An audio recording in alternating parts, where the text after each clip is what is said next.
कर्पूरी जी वह व्यक्ति हैं जिसने मैट्रिक की परीक्षा से अंग्रेजी की अनिवार्यता को हटाया। ये बयान ही अपने आप में दंभ का प्रतीक है।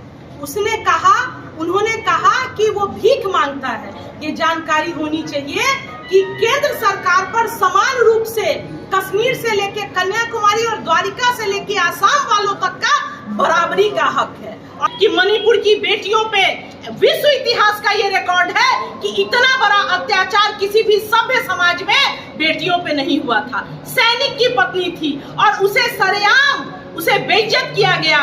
और 8 दिन अमित शाह जी मणिपुर रह के आते हैं, मगर चूंकि भाजपा की सरकार है वीरभद्र सिंह जी की, वहाँ उन्होंने कोई कार्रवाई नहीं की। हम धन्यवाद देते हैं सुप्रीम कोर्ट का, जिसने 83 दिन बाद संज्ञान लिया और उन अपराधियों पे केस दर्ज हुआ। नर नारी समता का जो कॉन्सेप्ट देखा था, जो सपना गांधी ने उसको धरातल पर जिसने उतारा है, वो नाम है नीतीश कुमार। आपका जो भविष्य बनाया है और आपके भविष्य के बारे में जो सोचता है, आपके भविष्य को सिक्योर करता है, सेफ करता है। मैडम, आपको आकर के कर्पूरी चर्चा क्यों करना पड़ा इस पावन धरती पे बाबा महेंद्र नाथ के? देखा जाए, आज की जो कर्पूरी चर्चा है वो गांधी, लोहिया, जेपी और कर्पूरी की परंपरा को आदरणीय नीतीश कुमार जी ने धरातल तक उतारा है।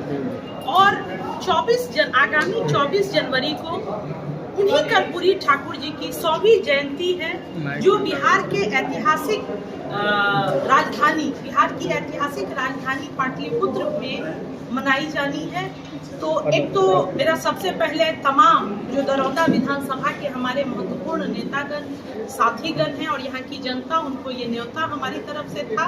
और इसके साथ जो केंद्र की सरकार लगातार समाज में सांप्रदायिकता का भाव और वैमनस्यता का भाव को लगातार सुलगा रही है, बढ़ा रही है, उसके लिए ये माननीय नीतीश कुमार जी की तरफ से एक मैसेज हमारे यहाँ उपस्थित होकर था कि हमें उन चीजों से बचना है। चाहे लोग जितनी भी भड़काने की कोशिश करें, जो हमारे गंगा जमुना की तहजीब है हजारों वर्षों की, उस परंपरा को कायम रखना है और वैसे लोगों के बहकावे में हमें नहीं आना। यहाँ पे जदयू के कार्यकर्ता समेत आम से खास लोग आए हुए थे, उनको इस चर्चा में क्या आप लोगों ने टिप्स दिया? देखा जाए, कर्पूरी जी स्वयं में एक व्यक्तित्व है, टिप्स देने जैसी चीज नहीं है। और कर्पूरी जी वह व्यक्ति हैं जिसने मैट्रिक की परीक्षा से अंग्रेजी की अनिवार्यता को हटाया। और वो अंग्रेजी की अनिवार्यता का हटना प्रथम सोपान था आम लोगों का शिक्षा में प्रवेश का। और आज अगर आप देखते हैं कि यहाँ कुछ सीनियर टीचर हैं, कुछ सीनियर इंजीनियर्स हैं, तो ये उस 65-66 के जिसको कहा जाता था कर्पूरी डिवीजन, उस कर्पूरी डिवीजन के बाद की उपज है, जहाँ से शिक्षा के क्षेत्र में लोगों का प्रवेश हुआ बड़े पैमाने पे। वरना लोग पढ़ाई करते थे, मगर 10th में जाके, चूंकि अंग्रेजी हमारी भाषा नहीं थी, और वहीं पे शिक्षा दीक्षा पे ब्रेक लग जाता था।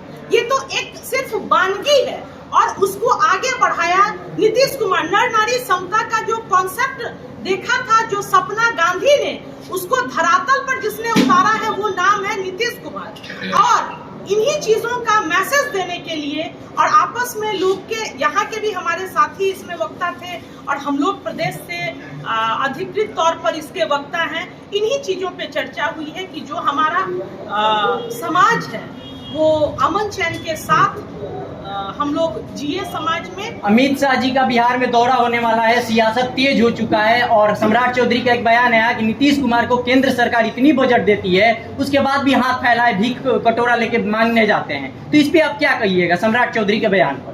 देखिए, सम्राट चौधरी जी का ये बयान जो आपने पत्रकार महोदय कहा, ये बयान ही अपने आप में दंभ का प्रतीक है। उन्होंने कहा कि वो भीख मांगता है। ये जानकारी होनी चाहिए कि केंद्र सरकार पर समान रूप से कश्मीर से लेके कन्याकुमारी और द्वारिका से लेके आसाम वालों तक का बराबरी का हक है। और कोई भी सरकार, वो भाजपा संगठन के लोग हैं, केंद्र पे जो सरकार है उसके तरफ से आवंटन प्रत्येक राज्य को होता है और उसी के तहत आवंटित हिस्से की हम मांग करते हैं।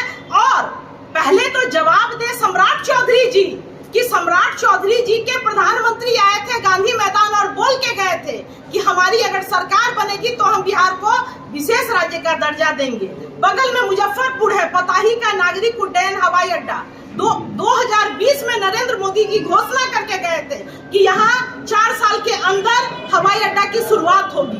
अभी 5 अक्टूबर को भारत के सहकारिता सह तथाकथित गृह मंत्री आते हैं बिहार और कह के जाते हैं, उसी पताही हवाई अड्डे पे जाके वो करते हैं। उनको शर्म नहीं आई कि जो भारत का प्रधानमंत्री है महोदय वह व्यक्ति, और उसने घोषणा किया था कि पताही से आम लोग उड़ान भरेंगे बाहर के लिए, मगर उस हवाई अड्डा पे एक ईंटा नहीं लग सका। अगर आपने अमित शाह जी की चर्चा की है तो इसको भी पूरा कर लें। 1 सप्ताह पहले तथाकथित इसी राज्य के व्यक्ति हैं जो केंद्र में मंत्री हैं, उन्होंने कहा कि बिहार के तमाम मदरसों को बंद कर दिया जाना चाहिए। मैं एक चीज कहना चाहूंगी कि बिहार के मदरसे हो या संस्कृत स्कूल हो, इन मदरसों और संस्कृत स्कूलों ने तब शिक्षा की लौ को जगाए रखा था जब सामान्य लॉर्ड मैकाले पद्धति के विद्यालय नहीं थे समाज में, गांव-गांव में।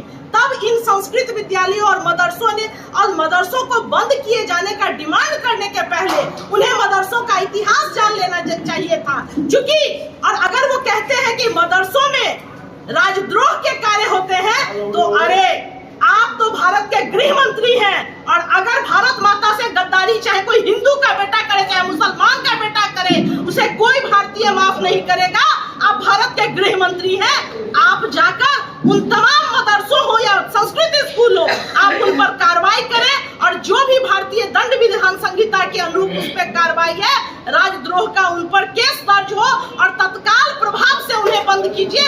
आप भारत के गृह मंत्री होकर बिहार सरकार से आप गिड़गिड़ा रहे हैं कि मदरसों को बंद किया जाए। अरे महोदय, भारत के गृह मंत्री हैं और आंतरिक सुरक्षा आपका विषय है।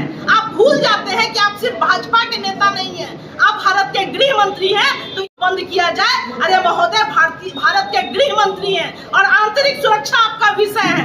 आप भूल जाते हैं कि आप सिर्फ भाजपा के नेता नहीं हैं, आप भारत के गृह मंत्री हैं, तो ये भाजपा वालों को आदरणीय अमित शाह जी को याद करा देना चाहिए। अमित शाह जी के दौरे से 2 पार्टियां महागठबंधन की जो बनी है आप लोग की इंडिया अलायंस, उसमें से हेमंत सोरेन जो झारखंड के मुख्यमंत्री हैं, बंगाल की मुख्यमंत्री है ममता बनर्जी जी, इन लोगों ने इसे अमित शाह जी के दौरे से दूरी बना लिया है, तो आप इस पे क्या कहिएगा इंडिया गठबंधन से? मैं देखा जाए, मुझे जितनी जानकारी है कि आज पूर्वोत्तर राज्य परिषद की एक बैठक में शामिल होने के लिए जो प्रोटोकॉल है उसके अनुरूप आदरणीय अमित शाह जी आ रहे हैं बिहार, और उसके चूंकि अध्यक्षता भी करनी है अमित शाह जी को।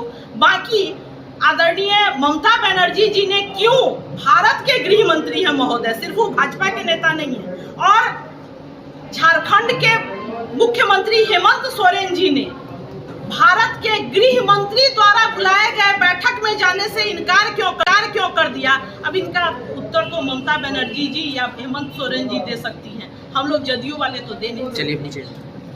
आपके द्वारा देश के प्रधानमंत्री को डायरेक्ट चैलेंज दिया गया कि देश के प्रधानमंत्री पूरे देश के जातीय जनगणना कराकर और आर्थिक गणना कराकर देश का रिपोर्ट पेश करे कि देश में कितनी गरीबी है, क्योंकि बिहार के मुख्यमंत्री श्री नीतीश कुमार जी ने बिहार का रिपोर्ट पेश किया जातीय गणना कराकर आर्थिक गणना कराकर कि बिहार में 34% गरीबी रेखा है। तो देश में आप डायरेक्ट प्रधानमंत्री को चैलेंज किए, क्या कहिएगा इस पे?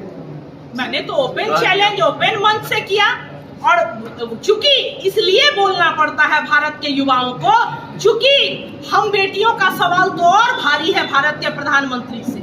जब आपने पत्रकार महोदय छेड़ा है तो अब सुन लीजिए, ये भारत का वो गृह मंत्री और प्रधानमंत्री है कि मणिपुर की बेटियों पे विश्व इतिहास का ये रिकॉर्ड है कि इतना बड़ा अत्याचार किसी भी सभ्य समाज में बेटियों पे नहीं हुआ था। सैनिक की पत्नी थी और उसे सरेआम उसे बेइज्जत किया गया, और 8 दिन अमित शाह जी मणिपुर रह के आते हैं, मगर चूंकि भाजपा की सरकार है वीरभद्र सिंह जी की, वहां उन्होंने कोई कार्रवाई नहीं की। हम धन्यवाद देते हैं सुप्रीम कोर्ट का जिसने 83 दिन बाद संज्ञान लिया और उन अपराधियों पे केस दर्ज हुआ। नरेंद्र मोदी जी कम से कम बेटियों के मामले में, चाहे वो स्वर्ण पदक विजेता बेटियों का मामला हो, जंतर मंतर का, या फिर मणिपुर की बेटियों का, अमित शाह जी और नरेंद्र मोदी जी का तो कोई हक नहीं बनता है कि वो इन मुद्दों पे कम से कम बात कर सके, क्योंकि ऐसे भी हमारे भारतीय समाज में परंपरा रही है बेटी सबकी होती है। और तब भारत की बेटियां जब अपमानित हो रही थी, मात्र 7 रेस कोर्स से ½ किलोमीटर पे जंतर मंतर है, मगर भारत के गृह मंत्री और प्रधानमंत्री के कान में आवाज नहीं गई। इतना सत्ता के मद में वो चूड़ है। और एक और चीज, चूंकि आप लोकतंत्र का चौथा खंभा आपको भारतीय संविधान में कहा गया है, मैं आग्रह करती हूं आप पत्रकार बंधुओं से कि मत डरिए केंद्र की सरकार से। मैं वाजिब समझती हूं भय, जिसने बीबीसी के सिर्फ एक सवाल करने पे बीबीसी का दफ्तर सील को छापा मार के सील कर दिया, मैं समझती हूं। मगर आप पत्रकार बंधु सिर्फ पत्रकार नहीं है, भारतीय संविधान में आपको लोकतंत्र का चौथा खंभा कहा गया है। इसलिए निश्चित तौर पर आप हमारी आवाज को जन जन तक पहुंचाइए। ये मेरी तरफ से विशेष आग्रह है आप लोगों के। का दर्जा महागठबंधन में ही जाने के बाद इतना तेजी से क्यों उठाया जाता है, जबकि बीजेपी सरकार में रहते हुए इतना तेजी से ये मुद्दा नहीं उठाया गया था? बीजेपी सरकार में रहते हुए, उनके साथ गठबंधन रहते हुए आपने सुना होगा कि यही सिवान की सांसद लोकसभा में उठाई थी कि हमें विशेष राज्य का दर्जा चाहिए। कब दीजिएगा? तो उस समय गठबंधन ही था। आप लोग सही जानकारी रखिए। हम लोग कल भी उठाते थे, आज भी उठाए हैं, कल भी उठाएंगे। जब तक मिल नहीं जाएगा तब तक उठाते हैं। अभी उसके लिए 14 तारीख को आप लोग का दौरा है सिवान में भी? हाँ, सिवान में 14 तारीख को, इसी 14 को जी, बिहार के युवा के प्रदेश अध्यक्ष नीतीश पटेल जी के नेतृत्व में, यहाँ सिवान जिला के युवा के अध्यक्ष हैं सोहन राम जी, उनके नेतृत्व में पदयात्रा है। उसमें सभी युवाओं से आह्वान करेंगे कि आपका जो भविष्य बनाया है और आपके भविष्य के बारे में जो सोचता है, आपके भविष्य को सिक्योर करता है, सेफ करता है, उसके साथ चल करके और भारतवर्ष के युवाओं को भविष्य को सिक्योर करिए, युवाओं को भविष्य को संवारिए, आगे बढ़ करके साथ दीजिए। नीतीश पटेल जी आ रहे हैं, आप भी चलिए।